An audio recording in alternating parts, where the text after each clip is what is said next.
It's a little new arrangement here. Afternoon, everybody.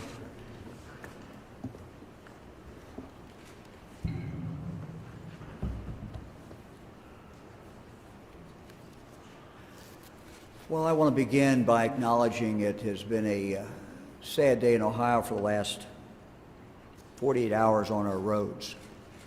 At least 12 people have been killed in 6 separate traffic accidents. 2 of these crashes certainly hit very close to home for the Ohio Department of Transportation. Yesterday, tragically, 5 members of the cleaning crew for ODOT's Geauga County full-service maintenance facility died in a crash on State Route 44. Today, 2 people were killed when their pickup truck crashed into an ODOT dump truck serving as rear guard protection for a crew sweeping a berm in Montgomery County. So our prayers go out to all the families of the victims. Thanksgiving is traditionally the busiest time on Ohio highways. I think most of us will have family members who will be traveling that day or the day before. ODOT and AA are predicting the highest single-year increase in Thanksgiving travel since 2005, with nearly 2.2 million Ohioans traveling between tomorrow and Sunday.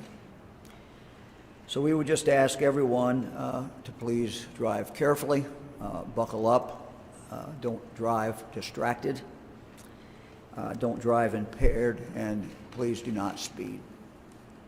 Ohio State Highway Patrol will have increased patrols over the holidays to help protect all those on the highways. With me today is the Patrol Superintendent, Colonel Richard Fambro. Also here, you'll see behind you are Ohio State Highway Patrol cadets who are in their basic trooper training. So to everyone, say hello. You have all chosen an honorable profession. Thank you for doing that, each and every one of you. People of the state of Ohio need your good services. We need your help when we're in danger. We need your comfort when we are hurt. We need your protection from those who wish to do us harm. We are very, very proud of all of you. We all want peace officers and troopers in the state of Ohio to have the training, the equipment, and the technology that they need to keep themselves safe and to keep the public safe.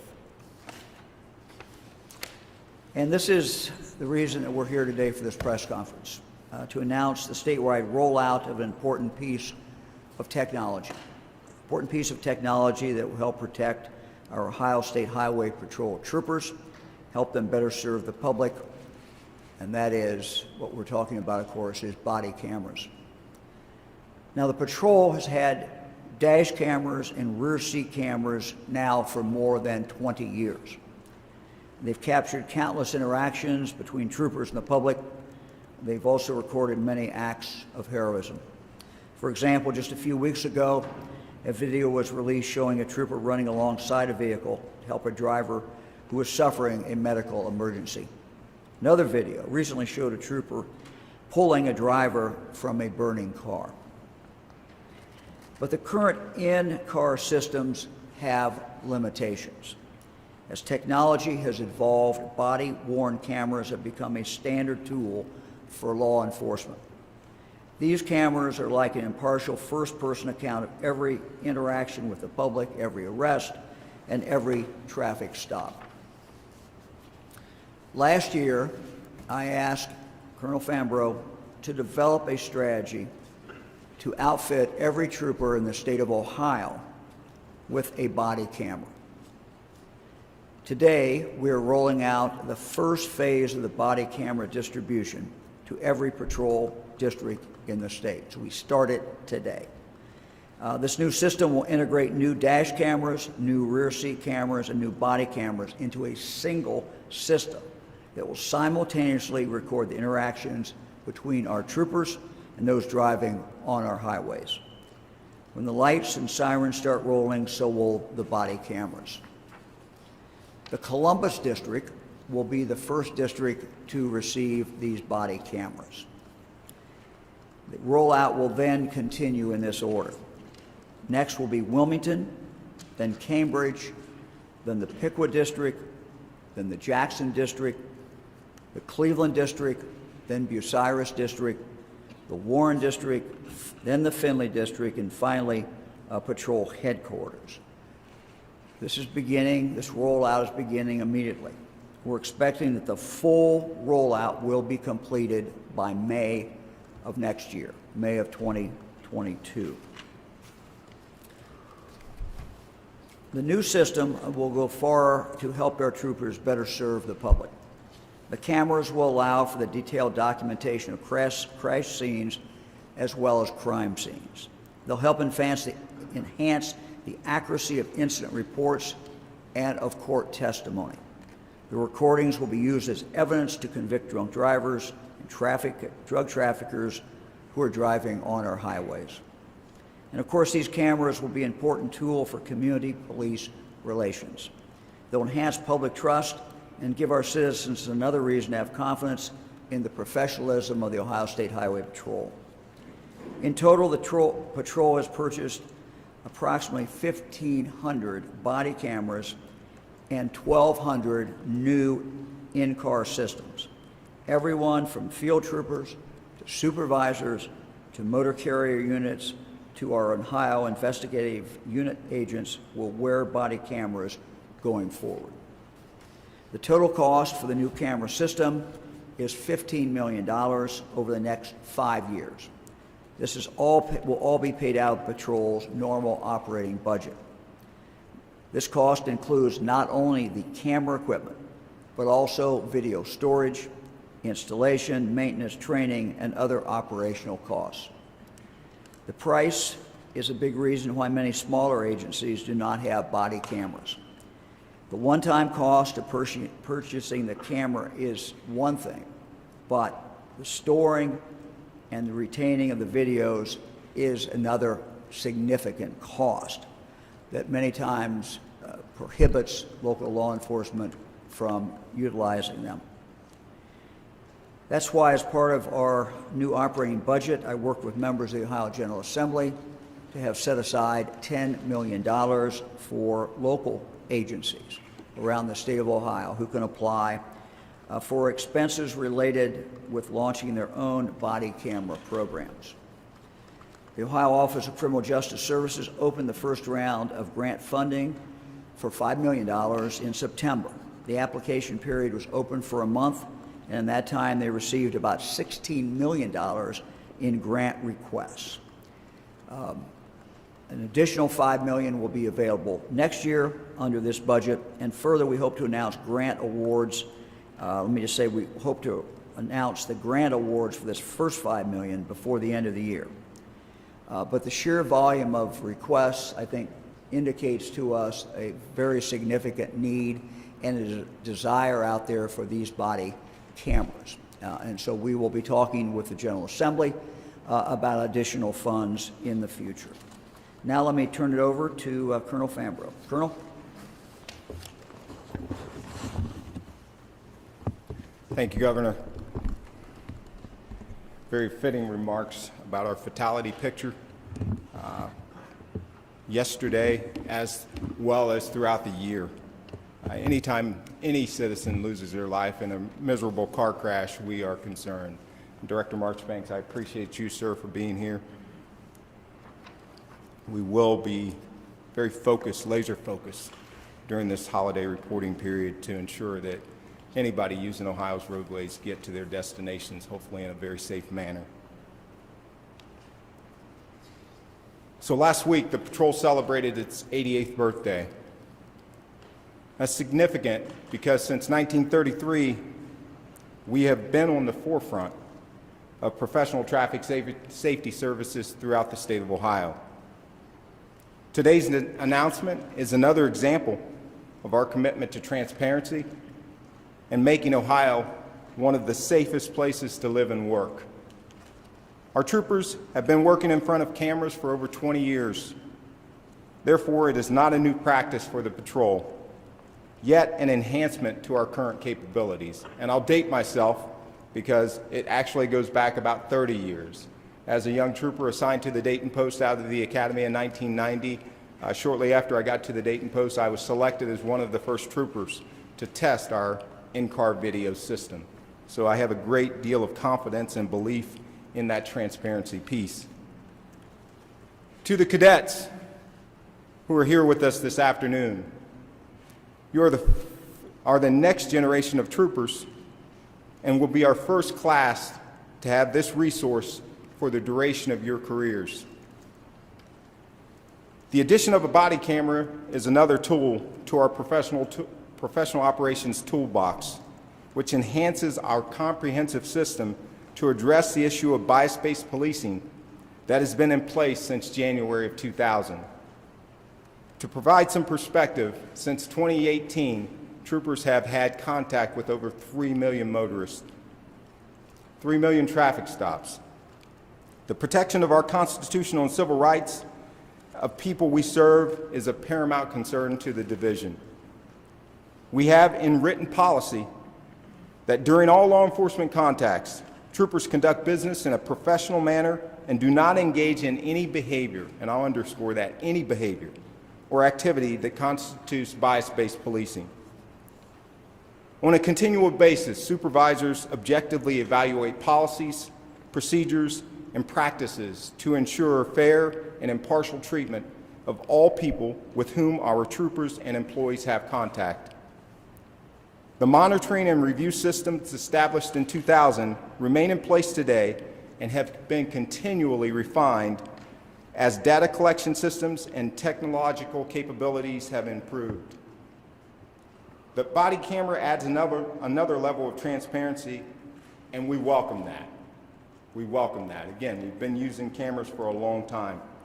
We do not shy away from being transparent with the public. This is how we build public trust with the communities we serve throughout the state of Ohio.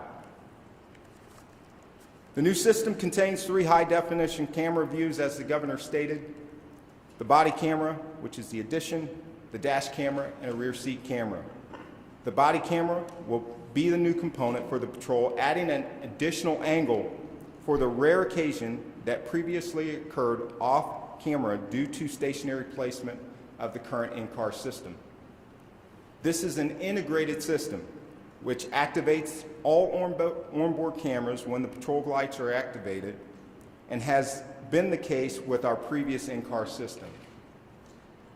It is extremely important for the patrol to continue to have a system in place where once our lights are activated, everything is already running so the trooper can focus on that traffic contact. How did we get here? We undertook a comprehensive testing and evaluation process to find the right system that fits our needs and will provide the highest quality of transparency in our operations as we deliver services to the citizens of this great state. Our IT department set parameters for which we would need to be researched based upon our needs and the network interface we currently have in place. 4 brands were included in the comprehensive test.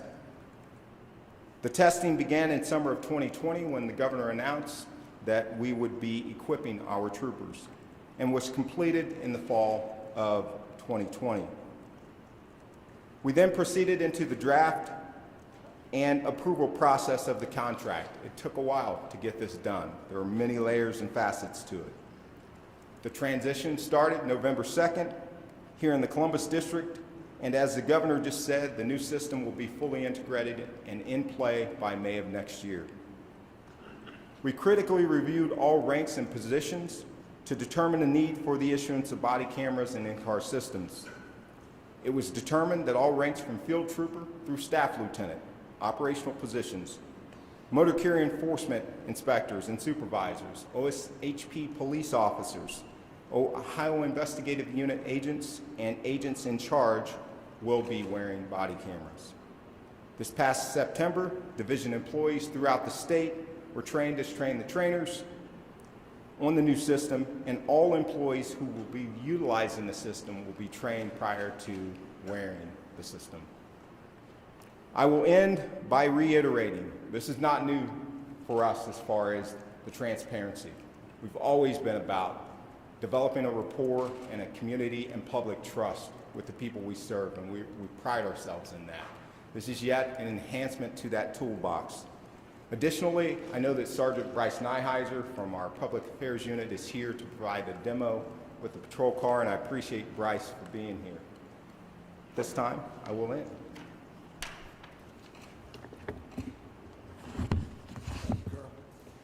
Good afternoon. What I'm going to do is I'm going to go over to the vehicle. I'm going to go over the different actions that a trooper is going to take on a traffic stop to activate all of the camera systems within the car. As Colonel and the Governor stated, the dash cam, the body cam, as well as the rear seat camera. If you don't get these shots right now, we will have time at the end of the conference so you can get those shots. So I'll go do that now, and then I'll come back.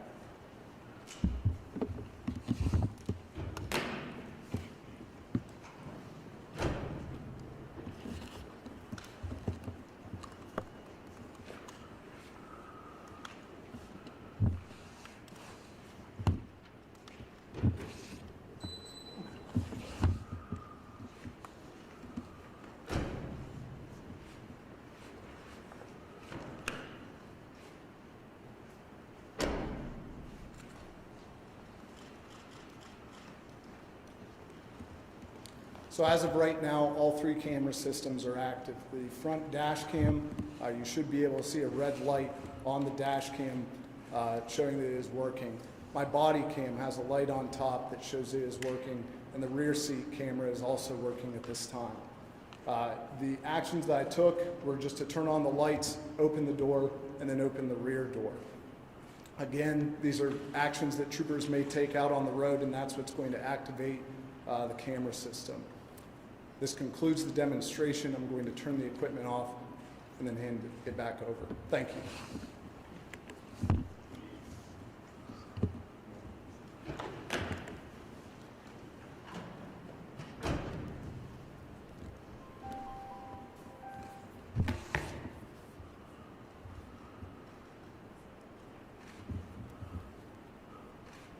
Happy to take any questions.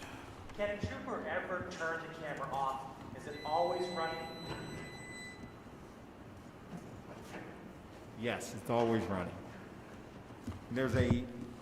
It is always running. There's a 90-second look back upon activation of the lights for the body camera and the front camera.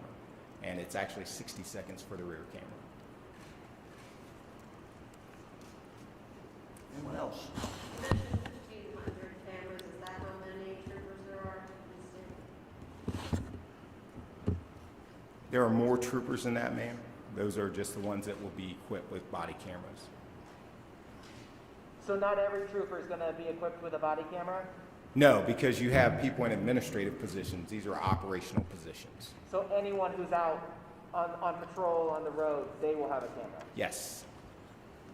Could you read those classifications again a little slower? Yes, sir. So, field trooper through staff lieutenant, motor carrier enforcement units, and supervisors assigned to that unit, Ohio State Highway Patrol police officers, Ohio Investigative Unit agents, and assistant agents in charge in the OIU. Have you done any research? How does Ohio stack up? How many states have these types of cameras for their state troopers or state police? I couldn't give you that answer. I would venture a guess that it's probably fairly standard across the state that many state police highway patrol agencies have in-car systems like we used to have. Many, as I traveled through the IACP, International Association of Chiefs of Police, are making the transition as well to body cameras. Are you at all concerned about the administrative effort it may take to go through some of these videos, say they're requested and need to be redacted, and you have 3 different videos now with someone's name or birthday in them?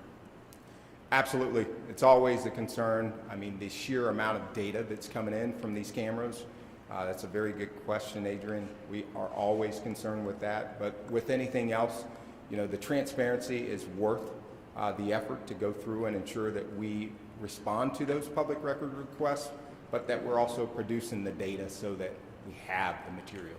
The other side of that is that it's important for us as administrators to look at the operations of our troopers to ensure, in all of those categories that were listed as wearing them, to ensure that they're operating within the bounds of policy, procedure, rules, and regs, and more importantly, that they're treating people with dignity and respect. Can you tell us any of the features or why you picked this particular brand over the other three? Anything that it does that the public would want to know? We can have public affairs talk to you specifically about some of the testing, but it was a comprehensive test involving troopers out there, people from those specific categories or specific areas of the patrol that were actually testing and evaluating and giving feedback. And there were a multitude of great features associated with all of the systems, but when you talk about the comprehensive nature and the integration with our system that we currently have, this particular system with Axon fit the best. Troopers working on special duty outside of their cruiser, like for example at the state fair or at the state house for different events, will they have the ability to record a body-worn camera as well? That's a great question. They'll be wearing them. They were wearing them, many in the Columbus district at OSU's football game this past weekend. So what extent, to what extent will the footage be reviewed, you know, proactively, or is an alternative response to a specific complaint or question? no, since the early 2000s, the patrol has had a very robust and comprehensive review system for bias-based policing. So that system does not change. We still have the requirements for supervisors to routinely review video footage from all of the troopers or officers assigned to their purview. So none of that review process changes.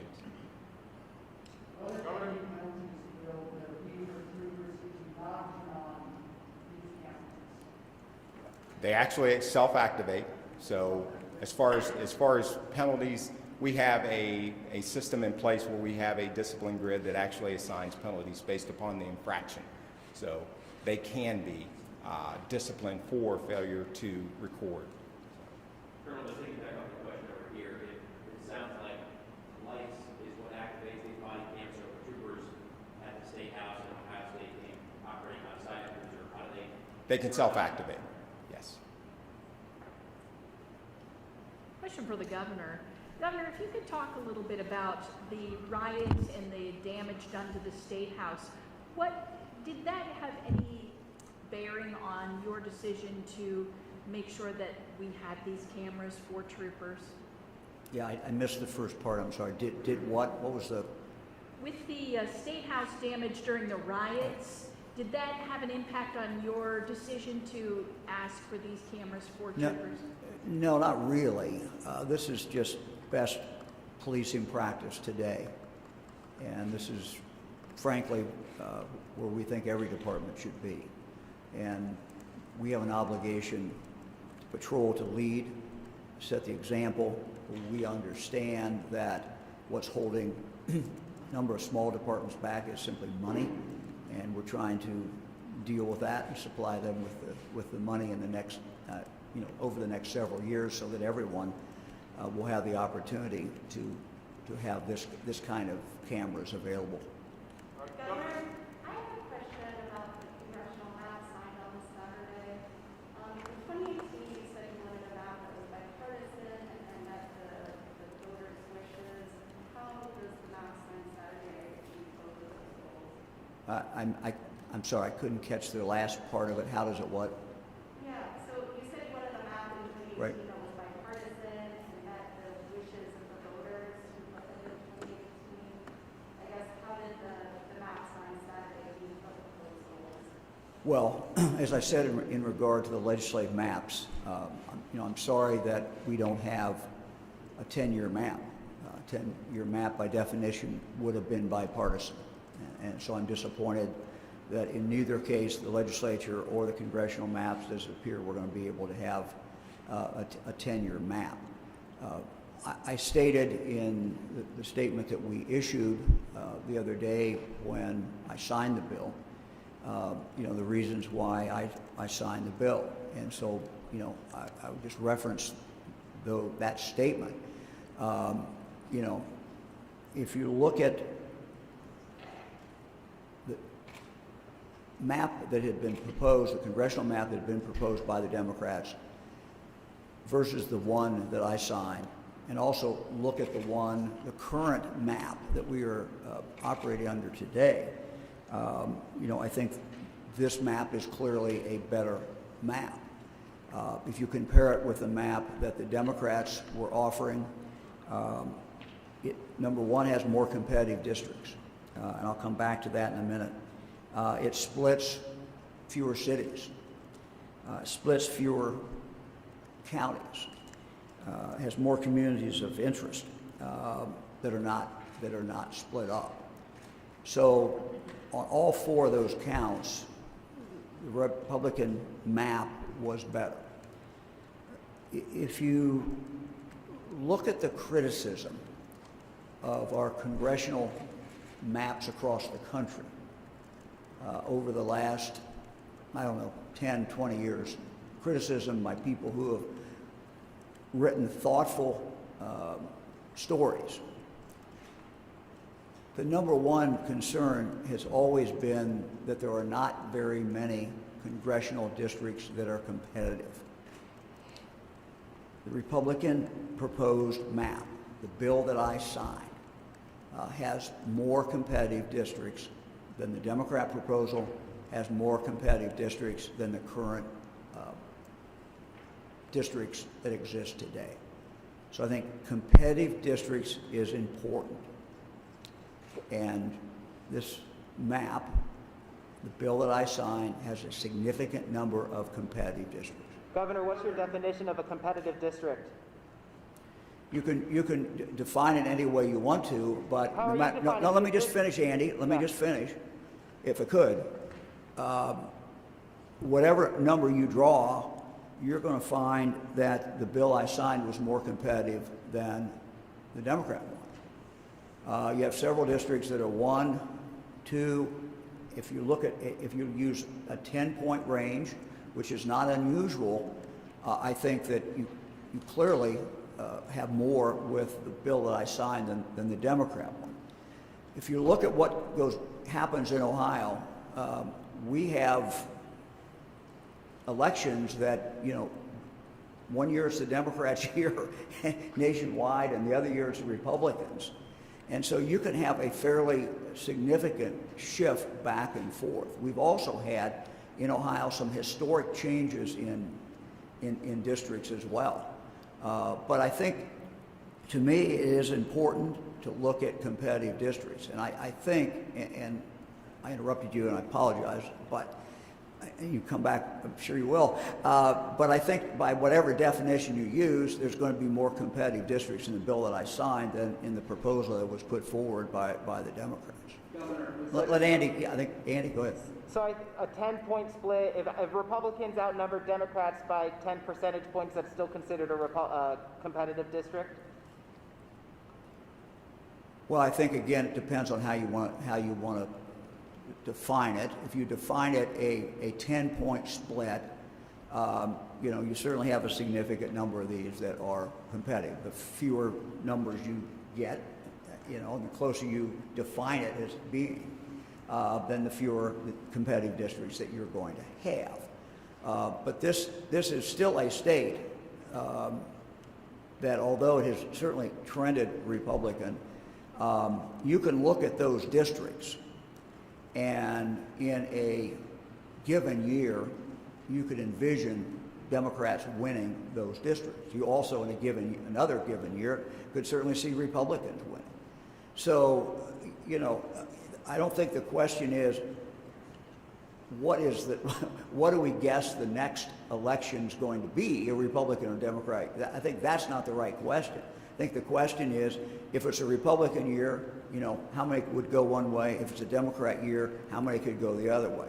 But we also know that we have the power of incumbency, which is certainly important. It helps Democrats, it helps Republicans.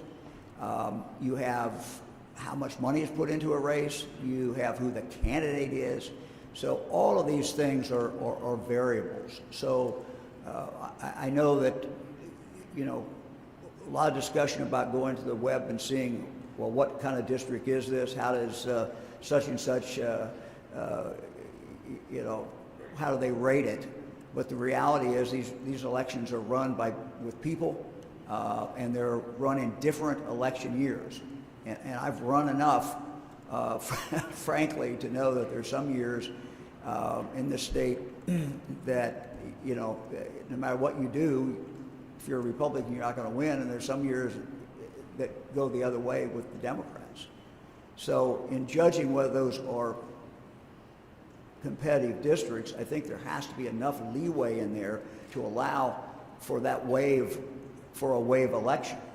And it seems that, you know, in the last decade or so, we've had a significant number of wave elections where it's been a Democrat year or it's been a Republican year.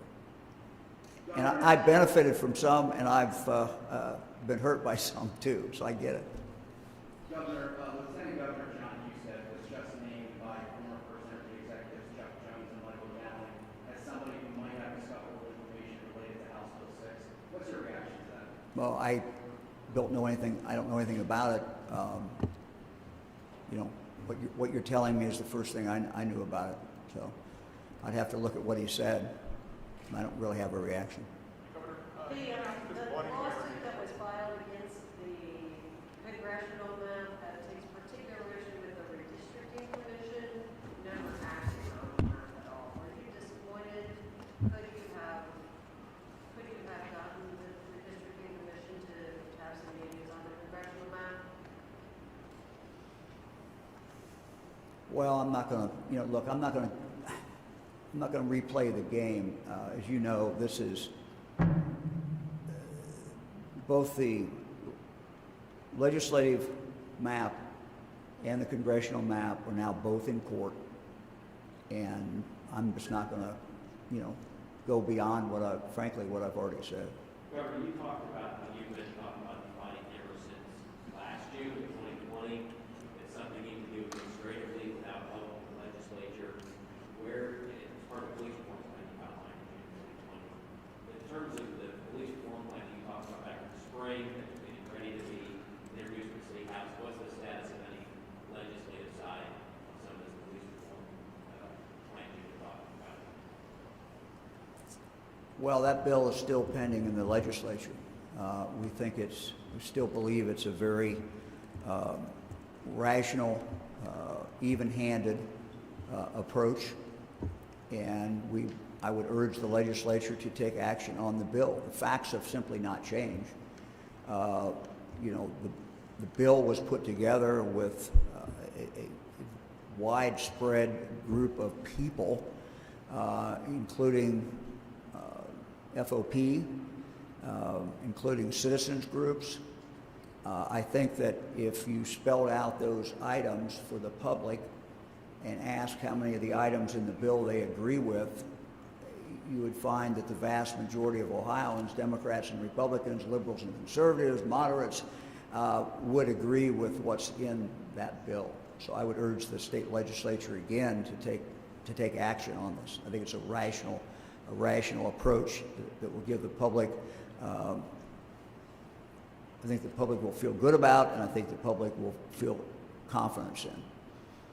Governor, what are your thoughts about the possibility of a large number of Tea Party types or MAGA folks backing your opponent in the Republican primaries? What's my reaction to that? What are your thoughts about the possibility? Oh, I don't ever guess, you know, who's going to run against me or you know, who's going to back them. You know, I've had primaries, and I think almost every election I've ever been in. So I would fully expect a primary in this election as well. Sheriff, in the big area we suddenly tragically lost Sheriff Chief Fisher in Green County last week. His viewing is today. At least everybody knows tomorrow in Cedarville. Just I wonder what kind of public servant, what kind of person do you think Green County and Ohio lost with Sheriff Chief Fisher? Well, Fran and I have lost a good friend in Gene Fisher. Greene County has lost an amazing public servant, someone who always had the best interest of the public at heart, the best interest of Greene County. Gene Fisher was just a great public servant. And if there was something that was occurring in Greene County, Gene Fisher was going to be there. If there was something that was potentially dangerous, Gene Fisher was going to be there. So, you know, this is a huge, huge loss to the county. The county's lost a excellent sheriff, and Fran and I have lost a good friend. Governor, the former president of the Ohio Department of Education, Laura Kohler, has said that she was a victim of your re-election campaign. What's your reaction to people accusing you of making administrative policy decisions based on it being an election year and that you are trying to be re-elected? Yeah, are you talking about the state school board? Right.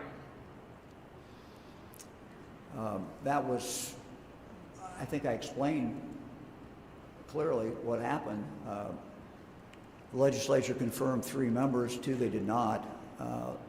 Senate, to be specific, Senate made it clear they were not going to confirm the other 2. It made no sense for that to drag on, and once I found that out, I asked those 2, to resign. That was ultimately their decision, but it was made clear to me by the Senate that they were not going to confirm them. And so instead of allowing that to drag on, I felt the best thing for the people of the state of Ohio was, frankly, to move on. We were going to move on. We were going to move on sometime. The question was, were we going to do it then, or were we going to, drag it out? It didn't make any sense to me to drag it out. Thanksgiving's coming up. I saw from Ohio Department of Health more than 6,300 new cases here in Ohio. Talk a little bit about your concerns as we all come together and gather for the holiday. You know, what are your words to the wise, and what are your concerns on healthcare and other impacts on our state? Well, we're seeing cases go up in Ohio. We've seen them go up for some time. As Dr. Vanderhoff pointed out today, we're seeing them particularly go up in Northwest Ohio, which is certainly a great concern. But as Dr. Vanderhoff has said, we should probably at this point in the pandemic, while cases are informative, the real concern should be the number of people who are going into our hospitals with COVID and the number of people who are in our ICU units. That's the first number that I look at every single day. And sadly, that number now has been going up for the last several weeks, and it continues to go up. So I am concerned about that. I would simply suggest for all of us that, we use our common sense over Thanksgiving. For many families, this is going to be the first time that they're going to really have the opportunity to get together as a family. The DeWines are going to get together as a family. What I would simply say is that if, somebody is not vaccinated, that family gathering becomes a high-risk proposition. And getting together with people without masks is a high-level risk if you're not vaccinated. We continue to see people get vaccinated in Ohio, and every day I look at the numbers, and we're happy to see those numbers continue to go up every single day. Every single day we're still having people who, in the past did not get vaccinated, who decided that now was the time to get vaccinated. So, again, if you're vaccinated, I think you're safe. If you're not vaccinated, you're not safe. That's about it. Governor, what do you think about two bills that were passed to Ohio House about guns to allow concealed carry without a permit and to loosen the standards for gun? Yeah, I'm not going to have a comment about that today, but I will obviously be commenting about it. Okay, thanks, everyone. Let me just add, I'm sure you're all interested in this, that Governor Whitmer and I are in discussions in regard to what the bet should be this year for the game. And we will let you know what Great Ohio product we are proposing as our part of the bet.